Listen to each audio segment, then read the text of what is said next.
What's going on there, ma'am? We have a kidnapping. Hurry, please. Explain to me what's going on, okay? There's a note left and our daughter's gone. A note was left and your daughter is gone? How old is your daughter? 6 years old. She's gone. 6 years old.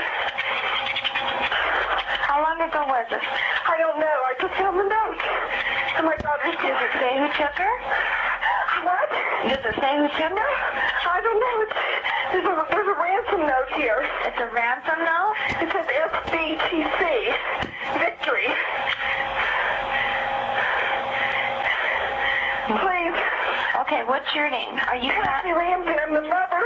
Oh my God.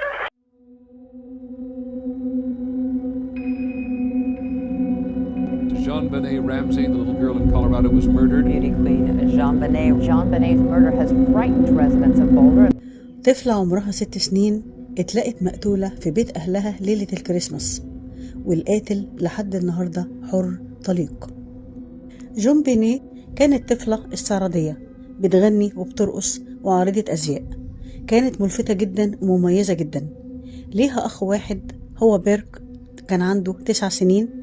والدها جون رجل أعمال، والأم باتسي رمزي كانت ملكة جمال سابقة. كانوا بيسكنوا في بيت كبير مكون من 3 أدوار.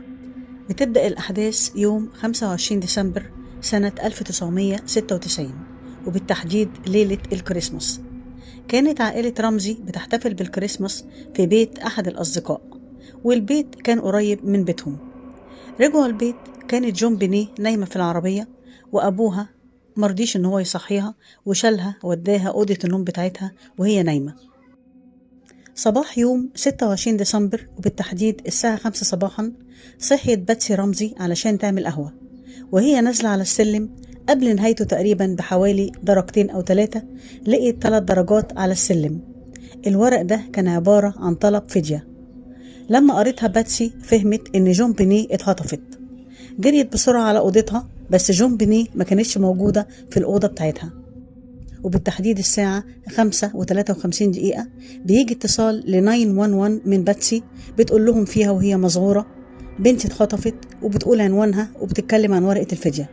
وبعد ما قفلت باتسي مع 911 كلمت أصدقائها والعيلة وجيرانها، وكانت منهارة. مضمون الرسالة كان إن JonBenét اتخطفت، وإنهم طالبين فدية بمبلغ معين، وإنهم هيتصلوا في الفترة من 8 صباحا ل 10 صباحا علشان يحددوا ميعاد استلام الفلوس وتسليم JonBenét. وطبعا كان في تهديد ليهم في حالة إبلاغ البوليس. الغريب في الموضوع إن لحد الساعة 1 ما جاش أي اتصال من الخاطفين، والشاهد على كده إن كان في محققة موجودة في البيت الفترة دي لمتابعة الأحداث. المحققة دي كان اسمها ليندا. كانت ليندا موجودة الفترة دي كلها، ولما لقيت إن مفيش أي اتصال جه من الخاطفين طلبت ليندا من جون إن هو يفتش البيت مرة تانية، يمكن يلاقي أي حاجة أو أي خيط يوصلهم للخاطفين، وبالأخص يفتش في الأماكن اللي هو ما فتش فيها. ليندا نبهت على جون إنه ما يلمسش أي حاجة، وإذا لقى أي حاجة إنه هو يبلغهم على طول وهم هيتعاملوا مع الموقف. وبالفعل اتجه جون مباشرة للقبو مع واحد من أصدقائه، ولقى JonBenét في القبو ميتة وجابها بنفسه، وكان في آثار خنق في الرقبة، وإيديها كانت مربوطة، وكان في لاصق على الفم، وكان في قطعة خشب مربوط فيها خيط، وده اللي كان خانق JonBenét في رقبتها. ويقال إن قطعة الخشب كانت عشان تحكم الخيط حوالين رقبتها. جون شال اللاصق اللي كان على بقها في محاولة منه إنه يخليها تتنفس، كان على أمل إن هي لسه عايشة، وكانت متغطية ببطانية. ليندا المحققة اتصلت ب 911 عشان تبلغهم إن الجريمة أصبحت جريمة قتل مش جريمة اختطاف. زي ما قلنا قبل كده إن المحققة ليندا كان مطلوب منها إن هي تكون موجودة وقت اتصال الخاطفين بجون عشان يحددوا ميعاد استلام الفدية وتسليم JonBenét. ليندا لاحظت إن التليفون مرنش نهائي، وإن جون كان بيتعامل بلا مبالاة. راح قعد على الكمبيوتر وكان بيخطط لرحلة كان هيقوم بيها. ليندا كانت بتسجل كل الملاحظات دي، وكانت منتبهة لكل تفصيلة صغيرة كانت أو كبيرة. لحد الساعة 1 محدش اتصل. بعدها ليندا اتصلت ب 911 تبلغهم إن مفيش أي حاجة جديدة حصلت. البيت كان مليان ناس كتير، وكانوا بيلمسوا كل حاجة، يعني تم العبث بمسرح الجريمة.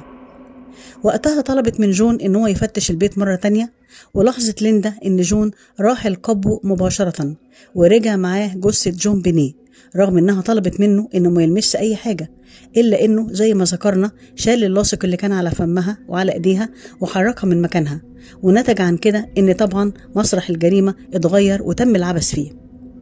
ليندا حست إن في شيء غريب، إحساسها قال لها إن في حاجة مش مظبوطة.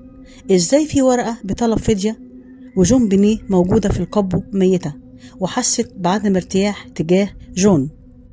مسرح الجريمة اتحول فعليا لسيرك، ناس كتير كانوا بيلمسوا كل حاجة وبيتحركوا بمنتهى الحرية ولا كأنه مسرح جريمة. حتى بعد وصول الشرطة الوضع فضل على ما هو عليه، وده أدى لطمس الحقائق. كان مفروض إن ما يكونش فيه أي حد في البيت إلا أهل البيت نفسهم وبس. تقرير الطب الشرعي جه فيه إن كان فيه فجوة في راس جون بينيه نتيجة كسر كبير في الجمجمة، وكان فيه آثار خنق. مسرح الجريمة اللي هو القبو كان فيه جون بينيه، والحبل اللي كان ملفوف حوالين رقبتها كان فيه خشبة، الخشبة دي كان مربوط فيها الحبل، واتضح إن الخشبة دي جزء مكسور من فرشة رسم كانت من أدوات رسم باتسي. شباك القبو كان مفتوح نص فتحة، وكان الإزاز مكسور، بس الإزاز كان جوه القبو مش بره القبو، وده ادى انطباع إن في حد دخل من الشباك. وكان في شنطة هدوم جنب الشباك من جوه القبو، بس ما كانش فيه علامات تثبت إن في حد دخل من بره. كان في تلج كتير بره القبو، يعني لو كان في حد دخل كان هيبقى فيه تلج داخل القبو. اللاصق اللي كان على فم جون بينيه كان فيه آثار خيوط حمراء. الخيوط دي لما حللوها اتضح إنها من بلوزة باتسي رمزي. وكان في جرح ناتج عن شيء يشبه الحرق، كان عبارة عن نقطتين يشبه الآثار اللي بيسيبها الصاعق الكهربائي. المحققين قالوا إن كان في آثار تحرش سطحية ومتكررة، وكان في DNA غريب على ملابس جون بينيه، لكن كان غير متطابق مع أي حد من العيلة. المطبخ كان فيه زبدية فيها لبن وأناناس، وده كان الحل المفضل لجون بينيه، وكان فيه كوباية شاي فاضية. الكوباية كان عليها بصمات بيرك، أما الزبدية فكان عليها بصمات بيرك وباتسي رمزي الأم. الطب الشرعي أثبت إن في معدة جون بينيه آثار لهضم أناناس. طب إزاي ده حصل وجون بينيه كانت نايمة لما وصلوا البيت وأبوها بنفسه حطها في سريرها؟ فإمتى أكلت الأناناس؟ هل صحيت وأكلت الأناناس بالليل؟ طب لو كان ده حصل ليه ما فيش بصمات ليها على زبدية الأناناس؟ وليه ما حدش من أهلها قال إن هي صحيت بالليل وأكلت؟ ومين اللي حط لها الأناناس أصلا؟ عشان كده كانت العيلة هي المتهم الأول من وجهة نظر الشرطة والناس في قتل جون بينيه. لكن اللي فند النظرية دي DNA الغامض اللي هو ما بينتميش لأي فرد من أفراد العيلة. الأمر المثير للدهشة إن الخاطف عادة بيكون عاوز يتم الخطف بسرعة تجنبا إن أي حد يصحى فجأة من أهل البيت، لكن الخاطف كتب رسالة طويلة بمنتهى الأريحية. مبلغ الفدية المطلوب كان $118,000، والغريب إن المبلغ ده هو نفس البونص اللي أخده جون من شغله، ومحدش يعرف المعلومة دي غير العيلة نفسها. وإزاي هو كان خاطفها وبعدين قتلها؟ طب لما هو قتلها ليه ساب ورقة فدية؟ كانت الرسالة موقعة بحروف لحد دلوقتي مش معروف إيه اللي مقصود بيها. لما عملوا اختبار لخط جون وباتسي كان في تشابه بين خط جون وخط الرسالة بنسبة حروف بسيطة، لكن باتسي كان في تشابه بنسبة 95%، كان في تطابق بين خطها وبين خط الخاطف. والأغرب إن الورق المكتوبة عليه الرسالة بتاعت الفدية كانت من دفتر أوراق كان موجود في مطبخ العيلة. كان المفروض إن الأهل يقعدوا مع الشرطة لاستكمال التحقيقات، لكن جون وباتسي رفضوا إن هم يقعدوا مع الشرطة، وبعد فترة وافقوا، لكن كان ليهم شرط واحد إن الشرطة تقعد معاهم هما الاتنين. عشان كده كانت العيلة محل شك كبير من جانب الشرطة والناس. والغريب إن الخيوط اللي كانت على اللاصق اللي كان على فم جون بينيه كانت من بلوزة باتسي الحمراء. والسؤال اللي بيطرح نفسه دلوقتي، هل كان في تلاعب من جانب عيلة رمزي لطمس الحقائق زي ما هو حصل من طمس الأدلة في مسرح الجريمة؟ وليه رفضت العيلة إن هي تقعد مع الشرطة؟ وليه اشترطوا إن هم يقعدوا معاهم هما الاتنين مع بعض إلا بعد 3 شهور؟ الخاطف عادة بيجي وهو محضر ورقة أو رسالة بطلب الفدية، إنما يقعد ويكتب 3 صفحات وعلى ورق المطبخ في بيت العيلة ده كان أمر غريب جدا جدا.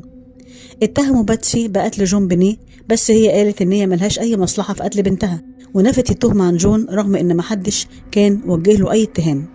سألوهم كانوا لابسين ايه قبل الحادث مباشرة، لكن كل واحد قال إجابة مختلفة عن التاني. كان في شكوك كتير تجاه جون وباتسي، بس في النهاية ما تمش توجيه أي اتهام مباشر ليهم لأن ما فيش أي دليل مادي ضدهم. الأناناس من المؤكد إن جون بينيه صحيت نص الليل وأكلته، والأكل كان مهضوم ولازم يكون مر عليه أكتر من 4 ساعات، يعني أكيد هي أكلت بعد منتصف الليل. يقال إن بيرك أخوها كان بيغير منها بسبب اهتمام العيلة بيها، وإن هو كان عنده حالة نفسية. وفي مرة من المرات بيرك ضرب جون بينيه بمضرب الجولف. هل ممكن يكون بيرك ضرب جون بينيه والأهل داروا عليه؟ في المقابلات التلفزيونية اللي تمت مع بيرك كان بيبدو عليه البرود وكان على وشه ابتسامة. دكتور فيل قال لبيرك إن الأهل ساعدوا في إخفاء الأدلة لأن هو قتلها بالغلط، وكان رد بيرك بمنتهى الهدوء: فين الدليل على كده؟ أحد السيناريوهات بيقول إن العيلة رجعت من بره ليلة الكريسماس، والأب حط جون بينيه في السرير وكانت نايمة، ويقال إن جون بينيه بللت فراشها، وممكن تكون باتسي اتعصبت عليها فضربتها بالغلط. في سيناريو تاني بيقول إن الأم حضرت لبن بالأناناس لبيرك، وإن جون بينيه بطريقة ما أكلت بعض الأناناس الخاصة ببيرك، فهو اتعصب عليها وضربها على رأسها. كان في كشاف موجود في المطبخ، ولما عملوا اختبار جابوا واحد من الأطفال ضرب بالكشاف ده على جمجمة مانيكان، ولاحظوا إن الضربة عملت نفس حجم الفجوة اللي كانت في جمجمة جون بينيه. والسؤال اللي بيطرح نفسه: ليه العيلة ما قالوش إن جون بينيه صحيت بالليل وأكلت أناناس؟ لأن من الواضح إنها ما نامتش بعدها، وإن الحادثة حصلت بعد ما أكلت. هل كان في تستر على بيرك؟ فهل ده هو السيناريو اللي حصل؟ هل العيلة اتصدمت من فعل بيرك وقرروا إن هم يداروا عليه علشان ما كانوش عايزين يفقدوا الاتنين؟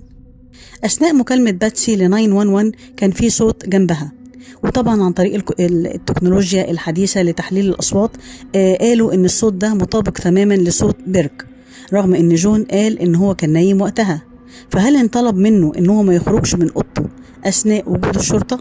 ويقال إن الشكوك كلها كانت متجهة لباتسي أو بيرك، والقضية ما زالت لحد دلوقتي غير محلولة. اتدفنت جون بينيه في 31 ديسمبر في مقبرة سانت جيمس بالأسقفية.